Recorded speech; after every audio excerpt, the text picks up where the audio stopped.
어느 날 하숙집 아주머니가 늦은 시간 자신의 방으로 불렀어요. 준호 씨, 할 말이 있는데 뭔데요? 이런 말 해도 될지 모르겠는데 어젯밤에 준호 씨가 손으로 혼자 하는 거 봤어. 준호는 부끄러워서 고개를 들지 못했어요. 이제는 혼자 하지 말고 나랑 같이 하면 어떨까?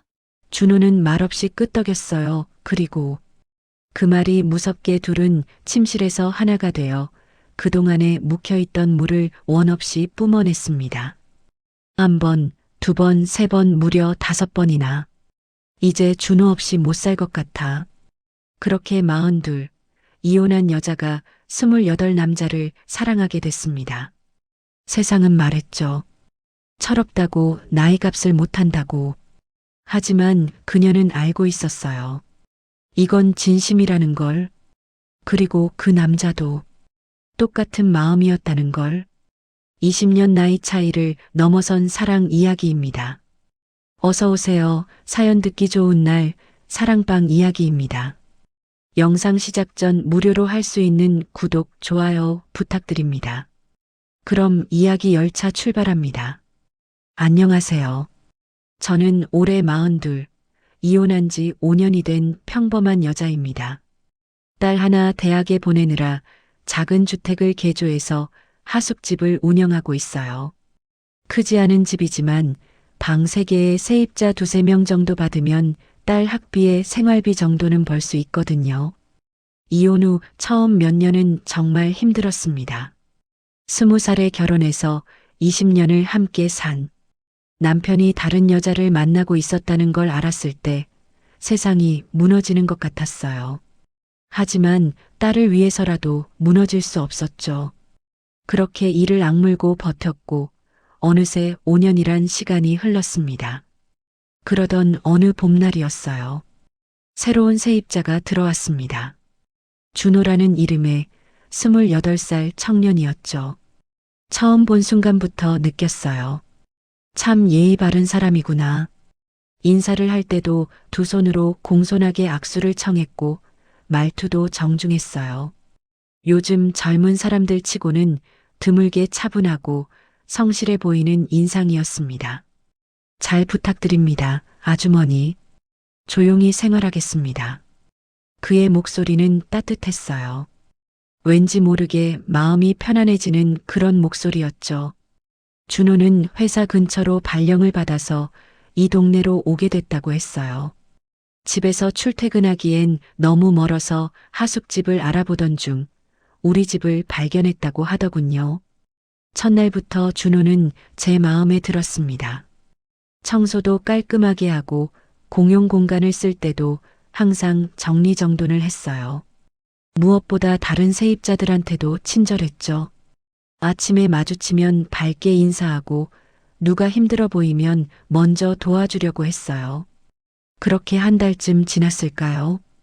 어느 날 저녁 준호가 늦게 들어왔어요. 11시가 넘은 시간이었죠. 저는 거실에서 TV를 보고 있었는데 현관문이 열리는 소리에 고개를 돌렸습니다. 아, 아주머니. 아직 안 주무셨어요? 준호의 얼굴은 피곤해 보였어요. 야근을 하고 온 모양이었죠. 응, 잠이 안 와서. 밥은 먹었어? 아, 아직이요. 편의점에서 뭐 사 먹으려고요. 그 말을 듣는 순간 왠지 모르게 마음이 짠했습니다. 혼자 살면서 제대로 된 밥 한 끼 못 먹는 모습이 우리 딸 또래인데도 아니 어쩌면 아들처럼 느껴졌던 걸까요? 기다려봐. 밥 있어. 금방 데워줄게. 아, 괜찮습니다. 번거로우실 텐데. 뭐가 번거로워. 어차피 남은 반찬도 있고. 앉아 있어. 그렇게 저는 부엌으로 들어가 밥을 데우고 반찬을 꺼냈어요. 김치찌개에 계란말이, 시금치 무침. 특별한 건 없었지만 정성은 담았죠. 식탁에 앉은 준호는 처음엔 어색해했지만 한 숟가락 뜨고 나서는 눈이 커졌어요. 우와, 정말 맛있어요. 오랜만에 집밥 먹어보는 것 같아요. 그래, 많이 먹어. 준호는 그날 2공기를 뚝딱 비웠습니다. 밥 먹는 모습이 그렇게 예쁠 수가 없었어요. 감사하다는 말을 몇 번이나 하는지 모르겠더군요. 그날 이후로 이상한 일이 생겼습니다. 준호가 늦게 들어오는 날이면 제가 자꾸만 신경이 쓰이는 거예요. 밥은 먹었을까? 힘들진 않을까? 그러다 보니 자연스럽게 저녁을 준비해 두게 됐죠. 물론 다른 세입자들 것도 함께요. 하지만 솔직히 말하면 준호가 돌아오는 시간을 기다리고 있었던 것 같아요. 그렇게 조금씩, 아주 조금씩 우리 사이의 거리가 가까워지기 시작했습니다. 아직은 아무것도 아니었어요. 그저 하숙집 주인과 세입자 사이, 밥 한 끼 나눠 먹는 사이, 그 이상도 이하도 아니었죠. 하지만 그때는 몰랐습니다. 이 작은 시작이 제 인생을 완전히 바꿔놓을 거라는 걸. 몇 달이 지나면서 준호와 함께 저녁을 먹는 게 일상이 됐습니다. 처음엔 그저 밥만 먹고 각자 방으로 들어갔는데 어느 순간부터는 식사 후에도 거실에서 차 한 잔씩 마시며 이야기를 나누게 됐어요. 가벼운 일상 이야기부터 시작해서 점점 더 깊은 이야기들로 이어졌죠. 아주머니는 어떻게 이혼하시게 된 거예요? 죄송해요. 불편하시면 안 하셔도 돼요. 어느 날 밤 준호가 조심스럽게 물었습니다. 보통은 대답하기 싫은 질문이었지만 이상하게도 그날은 말하고 싶더군요. 남편이 다른 사람을 만났어. 회사 후배였어. 아, 20살에 결혼해서 20년을 함께 살았는데 어느 날 갑자기 다른 여자가 생겼더라고. 처음엔 믿기지 않았어. 우리가 그렇게 오래 함께 했는데 어떻게 그럴 수가 있나 싶었지. 말하다 보니 목이 메었어요. 5년이 지났는데도 여전히 아픈 상처였나 봐요. 준호는 아무 말 없이 제 이야기를 들어줬습니다. 위로의 말을 하는 대신 그저 고개를 끄덕이며 들어주기만 했죠. 그게 오히려 더 고마웠어요. 준호 씨는요? 여자친구 있어요? 제가 물었을 때 준호는 쓸쓸하게 웃었습니다. 있었어요. 약혼까지 했었는데 무슨 일이 있었나 봐요? 결혼 준비하면서 알게 됐어요. 그 사람이 제 친구랑 함께 있다는 걸. 순간 가슴이 철렁했습니다. 이렇게 착한 사람한테 어떻게 그럴 수가 있을까? 그래서 결혼은 파혼했고 그 친구하고도 연락 끊었어요. 다시는 사랑 같은 거 안 할 거라고 생각했죠. 우리는 그날 밤 서로의 상처를 나눴습니다. 비슷한 아픔을 겪었다는 동질감이 생겼고 왠지 모르게 마음이 가까워지는 느낌이었어요. 그 이후로 준호와의 대화는 더 깊어졌습니다. 아주머니, 저 오늘 팀장님한테 칭찬받았어요. 정말 잘했네. 준호 씨가 얼마나 열심히 하는데. 아주머니가 해주신 아침 덕분이에요. 든든하게 먹고 가니까 하루가 다르더라고요. 그런 소소한 이야기들이 쌓여갔어요. 준호가 회사에서 있었던 일을 이야기하면 저는 고개를 끄덕이며 들어줬고 제가 하숙집 운영하면서 겪는 일들을 이야기하면 준호가 웃으며 반응해줬죠. 어느 날은 준호가 감기에 걸려서 고생하는 걸 봤어요. 콧물을 훌쩍이며 방에서 나오는 모습이 너무 안쓰러워서 저도 모르게 약국에 가서 감기약을 사왔습니다.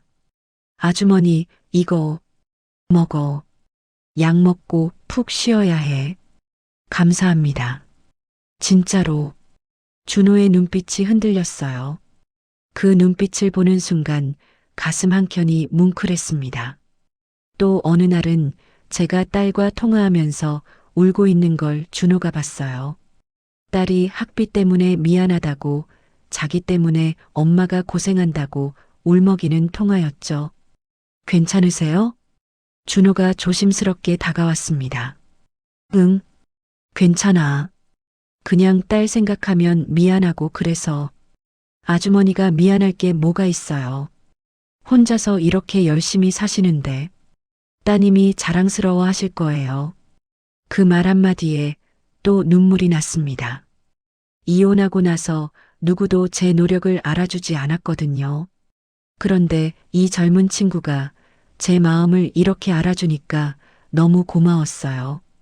그날 밤 우리는 늦게까지 이야기를 나눴습니다. 서로의 외로움을, 상처를, 그리고 작은 희망들을 나눴죠. 말하다 보니 새벽 2시가 넘어 있었어요. 아, 이렇게 늦었네. 내일 출근해야 되는데. 괜찮아요. 오늘 이야기 나눠서 좋았어요. 아주머니랑 있으면 왠지 마음이 편해져요. 준호의 말에 제 심장이 이상하게 뛰었습니다. 아니야, 이건 그냥 고마운 마음일 뿐이야. 저는 스스로에게 그렇게 말했지만 가슴 깊은 곳에서는 알고 있었어요. 이 감정이 단순한 고마움이 아니라는 걸. 하지만 인정할 수가 없었습니다. 저는 42이고 준호는 28, 14살이나 차이가 나는데 이게 말이 되나요? 그날 밤 방에 들어가서도 잠을 이룰 수가 없었어요. 준호의 목소리가, 웃는 얼굴이, 따뜻했던 눈빛이 자꾸만 떠올랐거든요. 이게 뭐지? 나 지금 뭐 하는 거야? 스스로를 다그쳤지만 이미 마음은 제 통제를 벗어나고 있었습니다. 계절이 여름으로 접어들고 있었어요. 날이 더워지면서 준호는 반팔 티셔츠를 입고 다니기 시작했죠. 어느 주말 아침 거실에서 마주친 준호의 모습에 제 시선이 멈췄어요. 운동을 하는지 팔 근육이 제법 탄탄해 보였거든요. 아, 나 지금 뭐 하는 거야? 황급히 시선을 돌렸지만 가슴은 두근거렸습니다. 이건 아닌데, 이건 정말 아닌데. 그때부터였어요. 제가 준호를 의식하기 시작한 게, 준호가 웃으면 괜히 기분이 좋았고, 준호가 늦게 들어오는 날이면 불안했어요. 다른 세입자들과는 전혀 다른 감정이었죠. 이건 분명 단순한 호감을 넘어서는 무언가였습니다. 안 돼, 안 돼. 나이 차이가 얼마인데. 밤마다 혼자 중얼거렸어요. 하지만 마음은 제 말을 듣지 않았습니다. 더 큰 문제는 준호도 저를 자꾸 쳐다본다는 거였어요. 처음엔 착각인 줄 알았어요. 하지만 어느 날 밤 거실에서 드라마를 보고 있는데 준호가 옆에 앉았을 때 확신했죠. 아주머니, 머리 스타일 바꾸셨어요? 응? 아, 미용실 다녀왔어. 잘 어울려요. 원래도 예쁘신데. 준호의 목소리가 작아졌어요. 그리고 얼굴이 살짝 붉어지는 게 보였죠. 심장이 미친 듯이 뛰었습니다. 이 친구도 혹시? 아니야, 착각이야. 그냥 예의상 하는 말일 거야. 하지만 그 이후로도 준호의 행동은 계속 이상했어요. 제가 무거운 걸 들고 있으면 벌떡 일어나서 도와주고, 제가 피곤해 보이면 걱정하는 눈빛으로 쳐다봤죠. 함께 TV를 볼 때면 자꾸만 제 쪽을 힐끔힐끔 쳐다보는 게 느껴졌어요. 어느 날 밤이었습니다. 주방에서 설거지를 하고 있는데 준호가 다가왔어요. 제가 할게요, 아주머니. 괜찮아. 금방 끝나. 아니에요. 항상 아주머니만 하시잖아요. 준호가 제 옆에 서서 함께 설거지를 시작했어요. 좁은 주방에서 어깨가 스칠 듯 말 듯한 거리였죠. 그때였어요. 준호가 접시를 건네주려다 제 손을 스쳤습니다. 아, 죄송해요. 괜찮아. 하지만 그 짧은 접촉에 온몸에 전기가 흐르는 것 같았어요. 손이 떨려서 거품이 묻은 접시를 놓칠 뻔했죠. 준호도 느낀 것 같았어요. 얼굴이 빨개진 채 아무 말도 하지 못하고 서 있었거든요. 저 먼저 들어갈게요. 준호가 황급히 자리를 떴습니다. 저는 그 자리에 그대로 서서 한참을 가만히 있었어요. 이건 안 돼. 정말 안 돼. 하지만 마음은 이미 걷잡을 수 없이 흔들리고 있었습니다. 다음 날부터 저는 일부러 준호를 피했어요. 준호가 들어오는 시간에 맞춰서 방에 들어가 있거나 밥을 미리 차려두고 외출했죠. 하지만 피하면 피할수록 더 보고 싶어졌어요. 준호도 눈치를 챘나 봐요. 예전처럼 편하게 말을 걸지 못하고 조심스러운 눈빛으로 저를 바라봤죠. 어느 날 밤 딸이 전화를 했어요. 엄마, 요즘 목소리가 왜 그래? 무슨 일 있어? 아니야, 아무 일도 없어. 엄마 나한테 거짓말하지 마. 목소리 들으면 다 알아. 혹시 또 아빠가 뭐라고 한 거야? 아니야, 진짜 아무 일도 없어. 그냥 좀 피곤해서 그래. 딸과의 통화를 끊고 나서 거울을 봤어요. 거울 속의 제 얼굴은 피곤해 보였지만 동시에 묘하게 살아있는 것 같았습니다. 이혼하고 5년 동안 저는 그저 살아가는 것 뿐이었어요. 딸을 위해, 생계를 위해 버티는 것만이 전부였죠. 그런데 준호를 만나고 나서 처음으로 제 감정이 살아나는 걸 느꼈습니다. 두근거림도 설렘도 그리움도 다 느껴졌어요. 하지만 이건 안 되는 거잖아요. 나이도 처지도 다 맞지 않잖아요. 그날 밤 잠들기 전에 혼자 중얼거렸습니다. 그냥 이대로 지나가겠지. 시간이 지나면 잊혀지겠지. 하지만 가슴 깊은 곳에서는 알고 있었어요. 이미 너무 늦었다는 걸. 장마가 시작됐어요. 매일같이 비가 내렸고 온 세상이 축축하게 젖어 있었죠. 그 습한 공기 속에서 저와 준호 사이의 긴장감도 점점 더 짙어지고 있었습니다. 어느 날 밤이었어요. 폭우가 쏟아지는 날이었죠. 저녁 9시쯤 갑자기 전기가 나갔습니다. 정전이었어요. 온 동네가 깜깜해졌죠. 아주머니, 괜찮으세요? 어둠 속에서 준호의 목소리가 들렸어요. 응, 괜찮아. 잠깐만 양초 찾을게. 손 전등을 켜고 서랍에서 양초를 꺼냈습니다. 거실 테이블에 양초 몇 개를 켜놓으니 은은한 불빛이 공간을 채웠어요. 앉아 있어, 준호 씨. 전기가 금방 들어올 거야. 네. 준호가 소파에 앉았고 저도 그 옆에 앉았습니다. 촛불 아래서 보는 준호의 얼굴은 더욱 깊어 보였어요. 밖에서는 계속 비가 쏟아지고 있었습니다. 천둥 소리가 크게 울렸죠. 비가 많이 오네요. 그러게. 이렇게 오는 날은 왠지 옛날 생각이 나. 무슨 생각이요? 결혼하기 전. 처음 남편을 만났을 때. 그때도 이렇게 비가 많이 왔었거든. 말하다 보니 왠지 쓸쓸해졌어요. 그렇게 사랑했던 사람이었는데 이제는 그저 아픈 기억으로만 남았죠. 아주머니. 응? 아주머니는 다시 사랑하고 싶지 않으세요? 준호의 질문에 심장이 쿵 내려앉았습니다. 왜? 갑자기 그런 걸 물어? 그냥 아주머니가 너무 외로워 보여서요. 항상 혼자 웃고 혼자 참고 혼자 버티시잖아요. 목소리가 떨렸어요.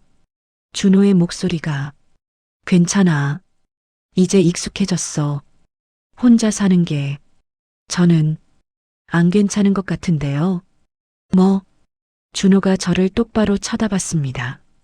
촛불에 비친 그의 눈빛은 진지했어요. 제가 봐도 아주머니는 너무 외로워 보여요.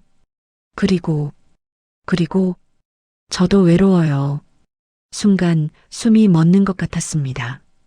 준호 씨, 아주머니, 솔직히 말해도 될까요? 준호의 손이 떨리고 있었어요. 주먹을 꽉 쥐고 용기를 내는 듯한 표정이었죠. 저, 아주머니가 좋아요.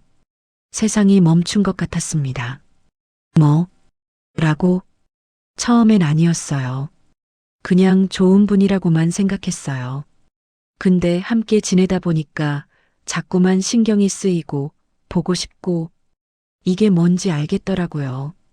준호 씨, 그건 이상하죠? 나이도 차이 나고 저는 그냥 세입자일 뿐인데. 근데 제 마음은 어쩔 수가 없어요. 준호의 목소리가 점점 떨렸습니다.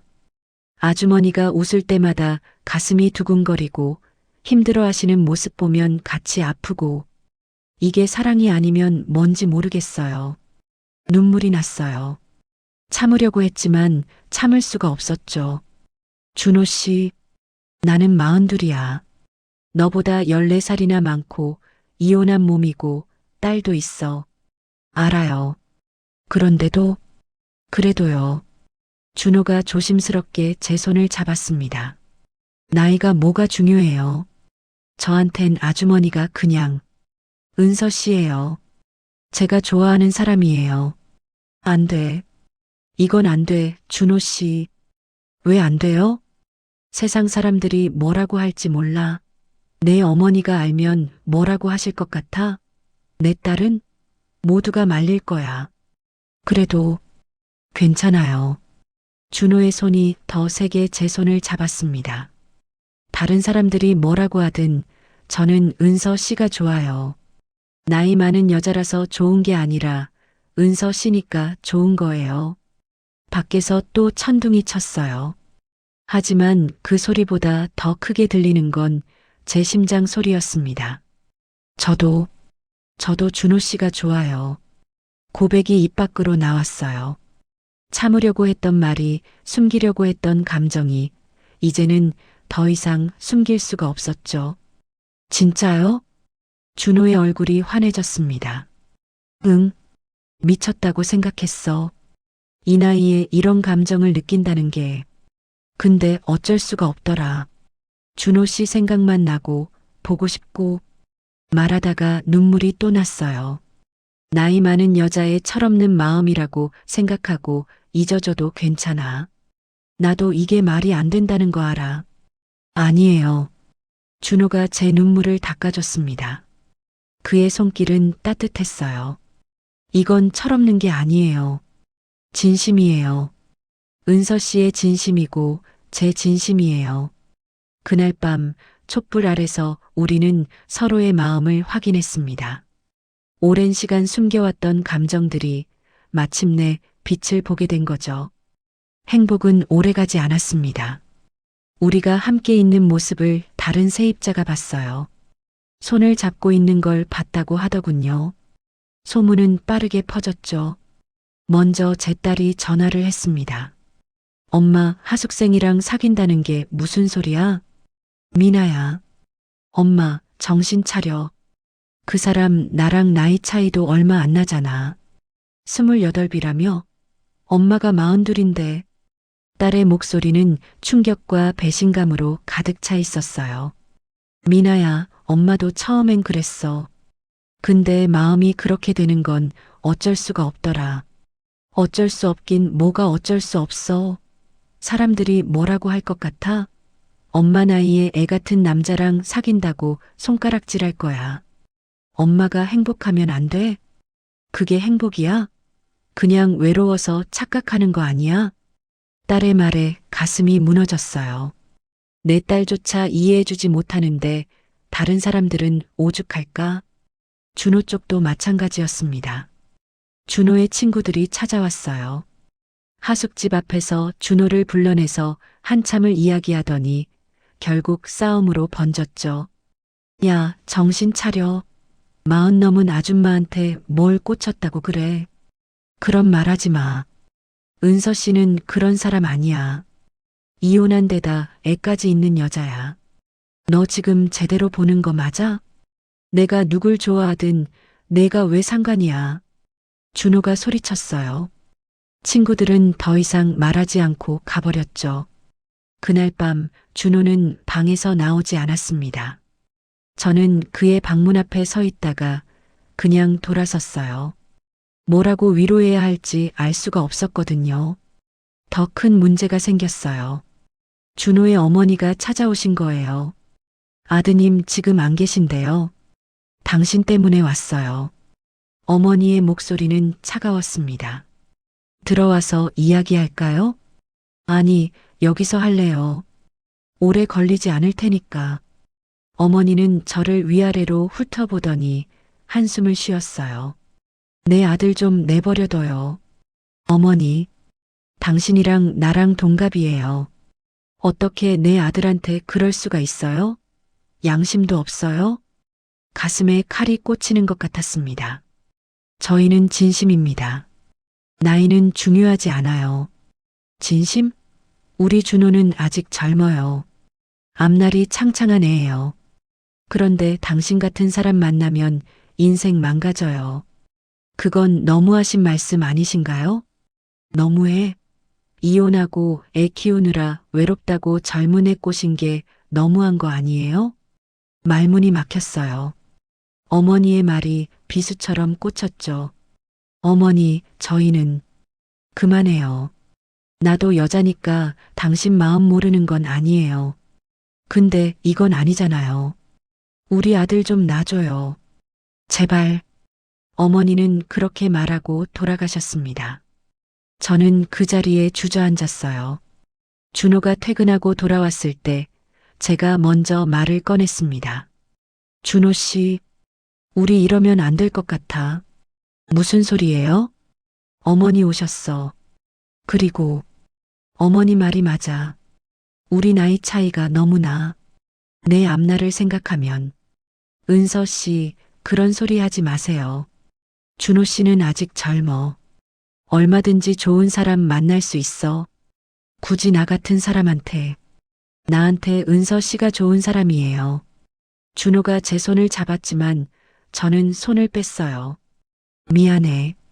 나도 처음엔 할 수 있을 줄 알았어. 근데 안 되겠어. 내 엄마 얼굴 보니까, 내 딸 목소리 듣고 나니까 이게 얼마나 무모한 짓인지 알겠더라. 은서 씨, 우리 여기까지만 하자. 좋은 기억으로 남기자. 그날 밤 준호는 아무 말도 하지 못하고 방으로 들어갔습니다. 저도 방에 들어가서 혼자 울었어요. 가슴이 찢어지는 것 같았지만 이게 맞는 거라고 스스로를 설득했죠. 하지만 마음 한구석에서는 알고 있었어요. 이렇게 끝낼 수 없다는 걸. 그 이후로 저와 준호는 서로를 피했습니다. 아침에 마주치지 않으려고 일부러 시간을 피했고 저녁에도 각자 방에서 먹었어요. 같은 집에 살면서도 마치 남남처럼 지냈죠. 하지만 그게 더 힘들었어요. 복도에서 스쳐 지나갈 때마다 가슴이 무너졌고 준호의 방문 앞을 지날 때마다 노크하고 싶은 마음을 참아야 했죠. 한 달이 지났습니다. 준호는 점점 야위어 갔어요. 얼굴에서 생기가 사라졌고 눈빛도 흐려졌죠. 제가 봐도 안쓰러웠지만 어쩔 수가 없었어요. 저도 마찬가지였습니다. 밤마다 잠을 못 이뤘고 밥맛도 없었어요. 딸이 걱정할 정도로 살이 빠졌죠. 엄마, 혹시 아파? 병원 가봐야 되는 거 아니야? 아니야, 괜찮아. 그냥 좀 피곤해서 그래. 거짓말이었어요. 피곤한 게 아니라 마음이 아픈 거였죠. 어느 날 은서의 전 남편이 나타났습니다. 뭐하러 왔어요? 들었어. 젊은 애랑 사귄다며? 미나한테 들었어. 그건 당신이 상관할 일 아니잖아요. 미나가 얼마나 충격받았는지 알아? 어떻게 그럴 수가 있어? 당신이 나한테 그럴 자격 있어요? 다른 여자 만나서 바람 피우고 이혼한 사람이. 그때는 미안했어. 근데 그렇다고 내가 막 사는 건 아니잖아. 화가 머리끝까지 올랐어요. 나가요. 당장. 은서야. 나가라고요. 전 남편이 나간 후 저는 주저앉아서 울었습니다. 왜 이렇게 힘든 걸까? 그냥 사랑하는 것뿐인데 왜 이렇게 많은 사람들이 반대하는 걸까? 준호도 힘든 일을 겪고 있었어요. 회사에서 소문이 났나 봐요. 동료들이 수군대는 소리가 들렸다고 하더군요. 나이 많은 여자랑 사귄대. 완전 마마보이 아니야? 그런 말들이었죠. 준호는 아무 말 없이 참았지만 그 스트레스가 얼마나 컸을지 짐작이 갔어요. 어느 날 밤 우연히 복도에서 마주쳤습니다. 준호 씨, 은서 씨, 서로를 보는 순간 눈물이 났어요. 둘 다 보고 싶었어요. 준호의 목소리는 떨리고 있었습니다. 나도 이렇게 사는 거 너무 힘들어요. 같은 집에 있는데 못 보는 게, 말도 못 하는 게. 미안해, 준호 씨. 다 내가 잘못한 거야. 아니에요. 잘못한 건 아무도 없어요. 그냥 세상이 우릴 받아주지 않는 것뿐이에요. 우리는 그날 밤 복도에서 한참을 서 있었습니다. 말없이 그저 서로를 바라보면서 은서 씨, 저 이사 갈게요. 뭐, 이렇게는 못 살겠어요. 매일 은서 씨 보면서도 모른 척 하는 거 차라리 안 보는 게 나을 것 같아요. 가슴이 무너졌습니다. 준호 씨, 정말? 네. 다음 주까지 방 구할게요. 그리고 준호가 눈물을 흘렸어요. 은서 씨를 잊어볼게요. 잊을 수 있을지 모르겠지만 노력해 볼게요. 그 말을 듣는 순간 깨달았어요. 준호를 보내면 안 된다는 걸. 이게 정말 마지막이 될 거라는 걸. 하지만 입이 떨어지지 않았습니다. 잡지 말라는 말을 하지 못했죠. 준호는 그렇게 돌아섰고 저는 그 자리에 주저앉아서 소리 없이 울었습니다. 일주일이 지났어요. 준호는 이미 새 집을 구했고 짐을 싸기 시작했습니다. 저는 그 모습을 보면서도 아무 말도 할 수가 없었죠. 이사 가는 날 전날이었어요. 준호가 회사에서 중요한 프로젝트 발표가 있었대요. 몇 달 동안 준비한 거라고 예전에 말했던 기억이 났죠. 그런데 그날 밤 전화가 왔습니다. 여보세요? 은서 씨인가요? 저 준호 씨 직장 동료인데요. 네. 준호 씨가 발표 중에 쓰러졌어요. 지금 병원으로 이송 중이에요. 핸드폰을 떨어뜨릴 뻔했어요. 어느 병원이요? 병원 이름을 듣자마자 달려갔습니다. 택시를 타고 가는 내내 손이 떨렸어요. 제발, 제발 무사하기를. 응급실에 도착했을 때 준호는 이미 침대에 누워 있었어요. 의사 선생님이 말씀하시길 극심한 스트레스와 과로로 인한 실신이라고 했죠. 큰 문제는 없습니다. 하지만 많이 지쳐 있네요. 정신적으로도 많이 힘든 상태인 것 같고요. 준호의 얼굴을 보는 순간 눈물이 쏟아졌습니다. 이 사람이 얼마나 힘들었을까? 저 때문에 얼마나 고생했을까? 1시간쯤 지나서 준호가 눈을 떴어요. 은서 씨, 준호 씨, 정신 차렸어? 눈을 뜬 준호는 저를 보더니 눈물을 흘렸습니다. 여기가 병원이에요? 응. 쓰러졌다고 연락 와서 달려왔어. 준호가 제 손을 잡았습니다. 차가운 손이었어요. 은서 씨가 왜 여기 와요? 이제 우린 남남 같은 소리 하지 마. 제 목소리가 떨렸어요. 참았던 감정이 터져 나왔죠. 나한텐 여전히, 아니, 여전히가 아니라 더 소중한 사람이야. 세상에서 제일 소중한 사람이라고. 준호의 눈에서 눈물이 계속 흘렀습니다. 저도요, 은서 씨. 저도 은서 씨가 세상에서 제일 소중해요. 그런데 우린 이미 미안해, 준호 씨. 제가 먼저 사과했어요. 내가 겁쟁이였어. 세상 눈치 보느라 남들 말에 흔들려서 정작 제일 중요한 걸 놓칠 뻔했어. 은서 씨, 병원 오는 택시 안에서 깨달았어. 준호 씨한테 무슨 일이 생기면 어쩌나 하는 그 순간에 다른 건 아무것도 중요하지 않더라. 나이가 뭐가 중요해. 남들 시선이 뭐가 중요해. 그냥 내가 무사하기만 바랐어. 준호가 벌떡 일어나 앉더니 저를 껴안았어요. 은서 씨, 정말이에요? 진심이에요? 응. 이제 알았어. 다른 사람이 뭐라고 하든 우리가 행복하면 되는 거라는 걸. 딸도 내 어머니도 다 설득할 거야. 시간이 걸리더라도 끝까지 보여줄 거야. 우리가 진심이라는 걸. 저도 보여드릴게요. 은서 씨가 제 인생에서 얼마나 소중한 사람인지. 준호가 제 손을 두 손으로 꽉 잡았어요. 정말이에요? 다시는 저를 떠나보내지 않을 거죠? 응, 절대 안 보내. 약속해. 저도 약속해요. 다시는 은서 씨 곁을 떠나지 않을게요. 이사도 안 갈 거예요. 그날 밤 병원 침대 옆 의자에서 저는 준호의 손을 잡고 잠들었습니다. 간호사가 깨우려고 했지만 준호가 말렸다고 하더군요. 저분 그냥 재워주세요. 힘들었을 거예요. 아침에 눈을 떴을 때 준호가 저를 내려다보고 있었어요. 잘 잤어요? 응. 목이 좀 뻐근한데 괜찮아. 고마워요.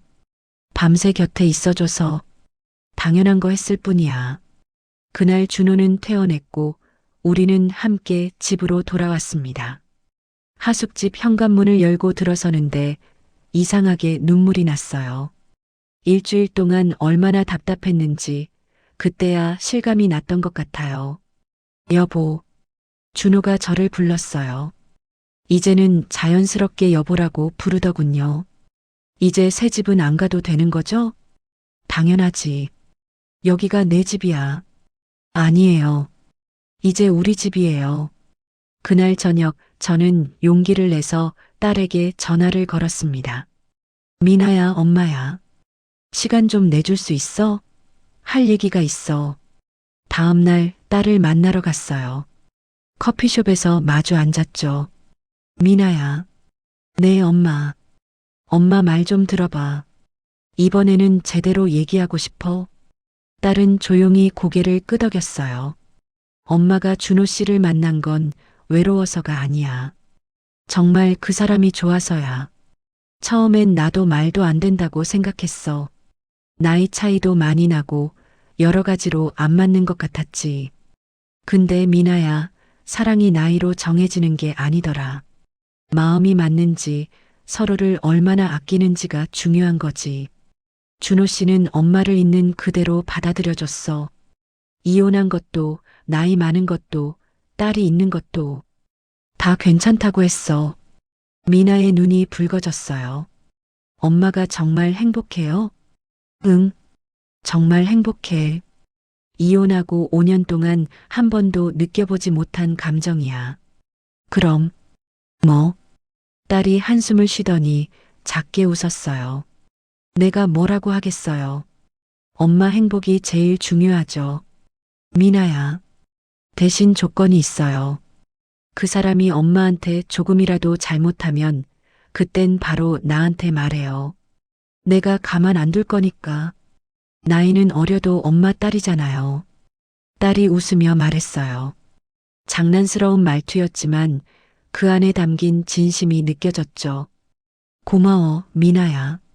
정말 고마워. 엄마야말로 고마워요. 나 때문에 참고 살지 않아줘서. 그날 모녀는 오랜만에 손을 잡고 걸었습니다. 봄바람이 따뜻하게 불던 날이었어요. 준호도 어머니를 찾아갔다고 했어요. 어머니, 저 은서 씨와 함께 할 겁니다. 준호야, 어머니가 축복해 주시면 정말 좋겠지만 그렇지 않아도 제 마음은 변하지 않아요. 은서 씨는 제 인생에서 가장 소중한 사람이에요. 어머니는 한참을 아무 말씀도 하지 않으셨대요. 그러다 한숨을 길게 내쉬시더니 말씀하셨답니다. 내가 그렇게까지 말한다면 엄마가 뭐라고 하겠니? 그 사람 한번 제대로 만나보마. 그 말을 듣는 순간 준호는 눈물이 났다고 했어요. 감사합니다, 어머니. 대신 나중에 후회하지 마. 알았지? 후회 안 해요. 절대로. 그렇게 조금씩, 아주 조금씩 주변 사람들이 우리를 받아들이기 시작했습니다. 물론 쉽지 않았어요. 여전히 수군거리는 사람들도 있었고, 이상한 눈으로 보는 사람들도 있었죠. 하지만 이제는 괜찮았어요. 우리가 서로를 사랑한다는 확신이 있었으니까요. 그 어떤 시선도, 그 어떤 말도 우리를 흔들 수 없었습니다. 1년이 흘렀습니다. 그동안 많은 일이 있었어요. 힘든 순간도 있었고, 포기하고 싶을 때도 있었죠. 하지만 우리는 함께였고, 그게 가장 중요했습니다. 준호의 어머니도 조금씩 마음을 여셨어요. 처음엔 저를 보려고도 하지 않으셨지만 준호가 아플 때 제가 밤새 간호하는 모습을 보시고는 조금씩 달라지셨죠. 준호 엄마가 아니라 이제 어머니라고 불러도 될까요? 제가 조심스럽게 물었을 때 어머니는 한참을 저를 보시더니 고개를 끄덕이셨어요. 아직은 어색하지만 그래, 노력해 볼게. 그 말 한마디가 얼마나 고마웠는지 몰라요. 딸 미나도 이제는 준호를 자연스럽게 대했습니다. 나이 차이가 얼마 안 나서 오히려 친오빠처럼 편하게 지냈죠. 준호 오빠, 이거 좀 도와줘요. 그래, 미나야. 뭔데? 둘이 웃으며 이야기하는 모습을 보면 가슴이 따뜻해졌어요. 그렇게 시간이 흐르고 우리는 결혼을 결심했습니다. 크게 할 생각은 없었어요. 가까운 사람들만 모여서 조촐하게 하기로 했죠. 결혼식 날 저는 떨리는 마음으로 예식장에 들어섰습니다. 하얀 드레스는 입지 않았어요. 대신 단정한 한복을 입었죠. 나이도 있고 재혼이니까 화려하게 할 필요는 없다고 생각했거든요. 하지만 준호는 달랐어요. 은서 씨, 오늘 정말 아름다워요.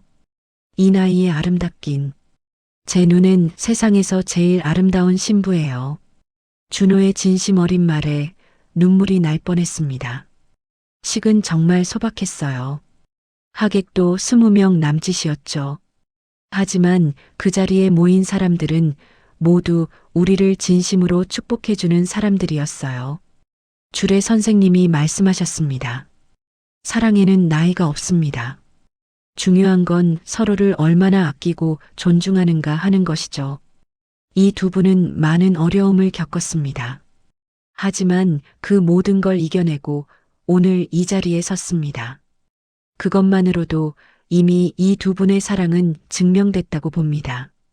주례 선생님의 말씀을 듣는 동안 계속 눈물이 났어요. 정말 힘들었던 시간들이 주마등처럼 스쳐 지나갔거든요. 준호가 제 손을 꽉 잡았습니다. 은서 씨, 울지 마세요. 이제 행복한 일만 남았어요. 응, 고마워, 준호 씨. 식이 끝나고 하객들이 하나둘 축하 인사를 건넸어요. 준호의 어머니도 오셨습니다. 처음엔 안 오신다고 하셨는데 마지막에 마음을 바꾸셨죠. 준호 잘 부탁해요. 어머니가 제 손을 잡으시며 말씀하셨어요. 네, 어머니. 최선을 다하겠습니다. 나도 미안했어요. 처음엔 이해가 안 됐는데 요즘 보니까 준호가 정말 행복해 보이더라고. 그게 다 당신 덕분인 것 같아서. 아니에요, 어머니. 제가 더 행복해요. 어머니는 제 손을 꽉 잡으셨고 저는 그 손을 꼭 쥐었습니다. 딸 미나도 다가왔어요. 엄마, 축하해요. 고마워, 미나야. 엄마가 웃는 모습 오랜만에 보는 것 같아요.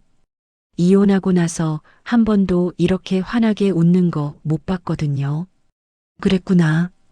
그러니까 준호 오빠한테 잘해야 돼요. 알았죠? 미나가 장난스럽게 말했지만 목소리는 떨리고 있었어요. 딸도 우는 걸 참고 있었던 거죠. 알았어. 엄마가 잘할게. 피로 연장해서 준호가 제 손을 잡고 말했습니다. 은서 씨, 아니, 이제 내 아내. 행복하게 해줄게요. 나도 행복하게 해줄게, 여보. 여보라는 호칭이 아직은 어색했지만 말하면서도 웃음이 났어요. 그날 밤 우리는 작은 신혼집으로 갔습니다. 하숙집은 다른 사람한테 맡기고 둘만의 공간을 마련한 거죠. 여보, 이제 우리 진짜 가족이 됐네요. 응, 정말 꿈만 같아. 꿈이 아니에요. 진짜예요. 우리의 새로운 시작이에요.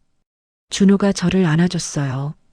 그 품에서 저는 처음으로 완전한 평화를 느꼈습니다. 지난 1년 동안 정말 힘들었어요. 수많은 편견과 싸워야 했고 주변 사람들을 설득해야 했죠. 때로는 포기하고 싶었고 이게 맞는 건가 의심도 했어요. 하지만 지금 이 순간, 준호의 품에 안겨 있는 이 순간, 모든 게 다 의미가 있었다는 걸 알았습니다. 나이는 정말 숫자에 불과했어요. 중요한 건 서로를 얼마나 사랑하고 존중하는가였죠. 세상은 우리에게 수많은 잣대를 들이밀었지만 우리는 우리만의 기준으로 사랑했습니다. 그게 틀렸다고 말하는 사람도 있었지만 우리에게는 그게 정답이었어요. 지금도 가끔 길을 걸다 보면 수군거리는 소리가 들려요. 나이 차이 좀 봐. 젊은 남편 둔 거 좋겠다. 그런 말들이죠. 하지만 이제는 신경 쓰지 않아요. 그 사람들은 우리를 몰라요. 우리가 얼마나 서로를 아끼고 얼마나 행복한지 모르잖아요. 몇 달 후 저희 집에 작은 잔치가 열렸어요. 준호의 승진 축하 자리였죠. 친구들과 가족들이 모여서 축하해줬어요. 형님, 축하합니다. 고마워. 다들 와줘서 고마워. 준호는 친구들과 웃으며 이야기하고 있었고, 저는 주방에서 음식을 준비하고 있었어요. 어머니가 주방으로 들어오셨습니다. 내가 도와줄까? 아이고, 어머니. 괜찮아요. 거의 다 됐어요. 요즘 준호가 정말 좋아 보여. 회사 일도 잘 되고, 집에 와서도 항상 웃고. 다행이에요. 내가 처음에 반대한 거. 미안해. 내가 틀렸어. 어머니, 나도 편견이 있었나 봐. 나이 차이만 보고 판단했지. 정작 중요한 걸 보지 못했어. 당신이 우리 준호를 얼마나 사랑하는지, 얼마나 잘 보살피는지. 어머니의 말에 눈시울이 뜨거워졌습니다. 어머니, 감사합니다. 그렇게 말씀해 주셔서. 이제 진짜 우리 며느리야. 알았지? 네, 어머니. 우리는 서로를 안아줬어요. 처음으로 진심으로요. 그날 밤 손님들이 다 돌아가고 난 후였어요. 준호와 저는 베란다에 나가 밤하늘을 바라봤습니다. 여보, 별 참 예쁘다. 그러게요. 오늘 하루도 참 좋았어요. 응. 다들 우릴 축복해주고. 이제 정말 당당해진 것 같아. 준호가 제 어깨에 머리를 기댔어요. 여보, 후회 안 해요? 나 같은 늙은 여자랑 결혼한 거. 또 그 소리예요? 여보는 하나도 안 늙었어요. 그리고 설령 늙었다 해도 상관없어요. 내가 사랑하는 건 여보의 나이가 아니라 여보 그 자체니까. 정말, 정말이에요. 여보가 있어서 나는 행복해요. 매일매일이 감사해요. 그 말을 듣는 순간 모든 게 다 보상받는 느낌이었어요. 힘들었던 시간들, 눈물 흘렸던 밤들, 모든 게 다 이 순간을 위한 거였구나. 나도 행복해, 여보. 정말로. 우리는 그렇게 밤하늘을 바라보며 서 있었습니다. 손을 꼭 잡은 채로요. 이제 저는 알아요. 사랑의 늦은 나이는 없다는 걸. 중요한 건 진심이라는 걸. 세상이 뭐라고 하든 내 마음이 이끄는 대로 살아도 괜찮다는 걸. 나이가 많다고, 이혼했다고, 조건이 안 맞는다고, 그래서 사랑할 자격이 없는 건 아니에요. 누구나 사랑할 권리가 있고 행복할 권리가 있어요. 저와 준호의 이야기는 특별한 게 아니에요. 그저 두 사람이 서로를 사랑하게 됐고 그 사랑을 지키기 위해 노력한 이야기일 뿐이죠. 하지만 그게 가장 소중한 거였어요. 혹시 이 이야기를 듣고 계신 분 중에 나이 때문에, 조건 때문에, 주변 시선 때문에 사랑을 망설이고 계신 분이 있다면 말씀드리고 싶어요. 용기 내세요. 당신의 행복은 당신이 정하는 거예요. 다른 사람의 시선보다 당신의 마음이 더 중요해요. 물론 쉽지 않을 거예요. 저희도 정말 힘들었으니까요. 하지만 그만한 가치가 있어요. 진심으로 사랑하는 사람과 함께하는 삶보다 더 아름다운 건 없으니까요. 저는 42에 다시 사랑을 시작했고 43에 재혼했어요. 늦었다고 생각했지만 사실은 가장 완벽한 타이밍이었던 것 같아요. 이제 저는 알아요. 인생에 늦은 건 없다는 걸. 지금이 바로 최고의 순간이라는 걸. 여러분, 오늘 이야기는 여기까지입니다. 누군가에게는 무모해 보일 수도 있는 사랑 이야기였지만 당사자들에게는 인생에서 가장 용기 있는 선택이었어요. 나이, 조건, 주변 시선, 그 모든 걸 뛰어넘은 진심의 이야기였습니다. 혹시 여러분도 비슷한 고민을 하고 계신가요? 사랑하고 싶지만 망설여지나요? 댓글로 여러분의 이야기를 들려주세요. 여러분의 사연이 다음 이야기의 주인공이 될 수도 있습니다. 그리고 오늘 이야기가 마음에 드셨다면 구독과 좋아요 부탁드려요. 여러분의 작은 관심이 더 좋은 이야기를 만드는 힘이 됩니다. 다음에도 더 따뜻하고 감동적인 이야기로 찾아뵙겠습니다. 사랑방 이야기, 오늘도 들어주셔서 감사합니다. 여러분 모두 행복하세요. 구독과 좋아요는 더 많은 감동 이야기를 만드는 힘이 됩니다.